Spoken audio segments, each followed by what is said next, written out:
تمام ویڈیو دیکھنے والوں کو حسین ٹی وی کی طرف سے السلام علیکم۔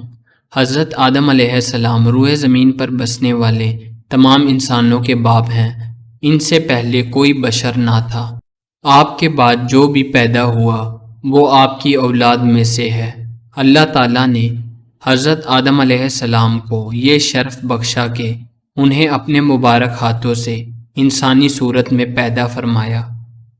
انہیں تمام دنیا کے کونے کونے سے جمع کی گئی مٹی سے پیدا کیا گیا، پھر ان میں روح پھونکی گئی۔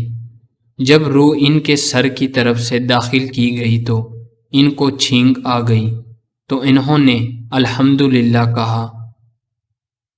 چونکہ آدم علیہ السلام کو تمام زمین سے جمع کی گئی مٹی سے پیدا کیا گیا تھا، جو مختلف رنگوں کی تھی، وہ کہیں سفید، کہیں کالی، کہیں سرخ، کہیں درمیانے رنگ کی تھی، کہیں نرم، کہیں سخت تھی۔ اس لیے ان کی اولاد بھی اس مٹی کی خاصیت کے مطابق پیدا ہوئی۔ ان میں سفید بھی ہے، سرخ بھی، کالے بھی، نیک اور بد بھی، نرم اور سخت طبیعت والے بھی ہیں۔ جب حضرت آدم علیہ السلام کو پیدا کیا گیا وہ جمعے کا دن تھا۔ جب حضرت آدم علیہ السلام پیدا ہوئے تو ان کا قد 60 ہاتھ لمبا تھا۔ اللہ تعالیٰ نے انہیں حکم دیا کہ وہ فرشتوں کی جماعت کو سلام کرے اور سنیں کہ وہ کیا جواب دیتے ہیں۔ آپ کا اور آپ کی اولاد کا یہی سلام کا طریقہ ہوگا۔ آدم علیہ السلام نے فرشتوں سے کہا السلام علیکم، یعنی تمہارے اوپر سلامتی ہو۔ فرشتوں نے جواب میں کہا وعلیکم السلام ورحمۃ اللہ، یعنی تمہارے اوپر اللہ کی رحمتوں کا اضافہ ہو۔ آدم علیہ السلام کو پیدا کرنے کے بعد اللہ تعالیٰ نے فرشتوں کو حکم دیا کہ آدم علیہ السلام کو سجدہ کریں۔ تمام فرشتوں نے اللہ تعالیٰ کے حکم کی تعمیل کی۔ ابلیس نے سجدہ کرنے سے انکار کیا۔ اللہ تعالیٰ نے آدم علیہ السلام کو تمام ضروری چیزوں کے نام سکھا دیے۔ ہر جانور، ہر پرندے، حیوان، انسان، سمندر، پہاڑ، گویا سب بڑی چھوٹی اشیاء کے نام سکھا دیے۔ اب اللہ تعالیٰ نے فرشتوں سے کہا کہ تم بھی ان چیزوں کے نام بتاؤ، تو وہ کہنے لگے اللہ تیری ذات پاک ہے، جتنا علم تو نے ہمیں بخشا ہے اس کے سوا ہمیں کچھ بھی معلوم نہیں۔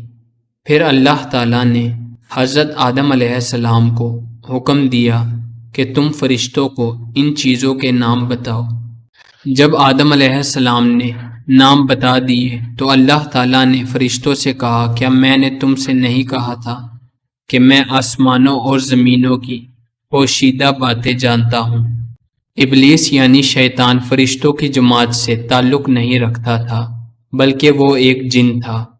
فرشتوں کو اللہ تعالیٰ نے نور سے پیدا کیا ہے، جنوں کو آگ سے اور انسانوں کو مٹی سے۔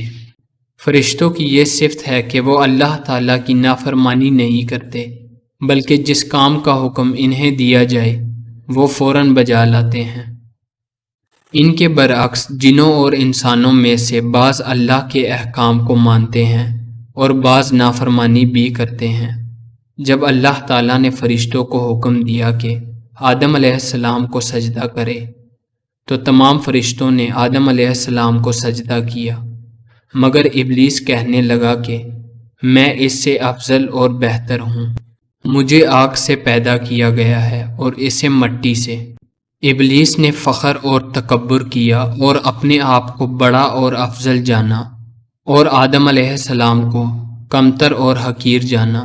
اللہ تعالیٰ نے ابلیس کا مقام اور مرتبہ چھین لیا اور اسے جنت سے نکال دیا۔ شیطان اللہ تعالیٰ سے کہنے لگا مجھ کو قیامت کے دن تک کی زندگی دے دے، میں بنی آدم کو تیرے راستے سے ہٹا دوں گا۔ شیطان کو جنت سے نکال کر آدم علیہ السلام کو وہاں آباد کیا گیا۔ آپ جنت میں اکیلے تھے، آپ کا کوئی ساتھی نہ تھا۔ اللہ تعالیٰ نے آدم علیہ السلام کی پسلی سے حوا علیہ السلام کو پیدا کیا۔ آدم علیہ السلام حوا علیہ السلام کو پا کر بہت خوش ہوئے، ان کے ساتھ جنت میں خوشی خوشی رہنے لگے۔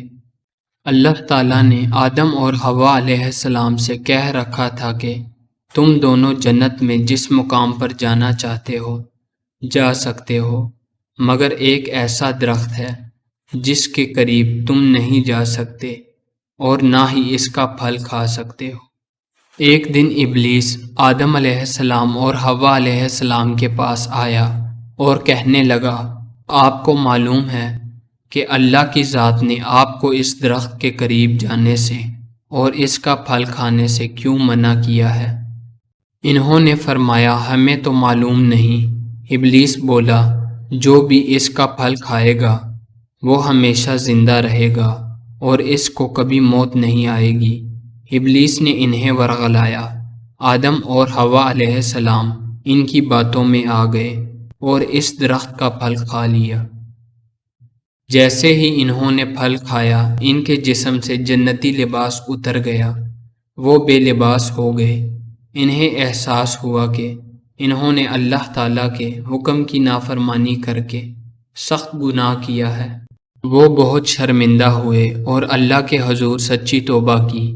اللہ تعالیٰ نے ان کی توبہ قبول کی، لیکن انہیں جنت سے نکال دیا اور زمین پر بھیج دیا۔ زمین پر اترنے کے بعد آدم علیہ السلام کی بہت اولاد ہوئی۔ ان کے یہاں ہمیشہ ایک جوڑا یعنی ایک بیٹا اور ایک بیٹی پیدا ہوتے۔